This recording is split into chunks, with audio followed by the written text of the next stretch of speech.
சோற்றைதானே சிற்றெரும்பு கூடியே தன்னுடைய வீட்டை நோக்கி கொண்டு போகுமே.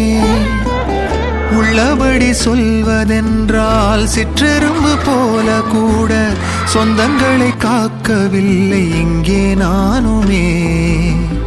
கோயில்தான் போனாலும் புண்ணியம் செய்தாலும் என்னுடைய பாவம் தீருமோ? இந்த உலகில் இன்றுதான் என் முகத்தை பார்க்கிறேன், கண்ணிலே ஈரம் சேருதே. கல்லையும் காலம் மாற்றுதே. காற்றோடு பட்டம் போல இந்த வாழ்க்கைதான், அடையார் சொல்லக்கூடும் அது போகும் போக்கதான்.